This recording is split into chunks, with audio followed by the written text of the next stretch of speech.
आताची महत्त्वाची बातमी समोर येते। नाशिक महाघोटाळ्याचे विधान परिषदेत सुद्धा पडसाद उमटलेले आहेत।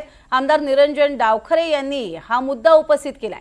जिल्हाधिकाऱ्यांच्या अध्यक्षतेमध्ये समिती जी आहे ती होईल असं शंभूराज देसाईंनी म्हटलंय। अधिवेशन संपताच बैठक घेण्याचं आश्वासन सुद्धा यावेळेला देण्यात आलेलं आहे। सभापती महोदय, नाशिकच्या जिल्ह्यातला आणि नाशिक शहरामधल्या विकासकांच्या संदर्भातला हा प्रश्न आहे।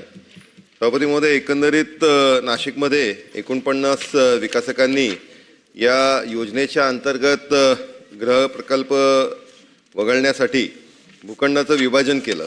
म्हाडाच्या हिश्श्यातील ज्या सदनिका आणि भूखंड देण्याचा विरोध केला असल्यास म्हाडा प्राधिकरण नाशिक यांच्याकडून 2 जानेवारी 2025ला त्यांना पत्र नगरविकास विभागाला पत्राद्वारे कळवलं। सभापती महोदय,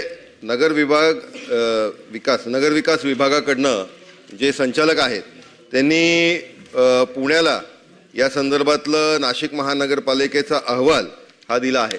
त्याच्यामुळे माझा स्पेसिफिक प्रश्न सभापती महोदय हा आहे की या दोन्ही कार्यालयांकडनं शासनाचा अहवाल हा प्राप्त झाला आहे का, आणि या जो अहवाल आहे त्या अहवालाच्या अनुसार शासनाने विकासकांवर काय कारवाई केली?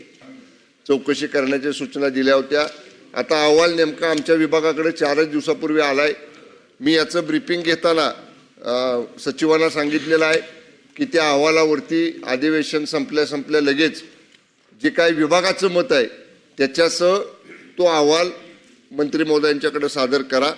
अहवालामध्ये ज्या काही बाबी अंतर्भूत असतील त्या अवलोकन केल्यानंतर त्याच्यावर पुढील कार्यवाही केली जाईल।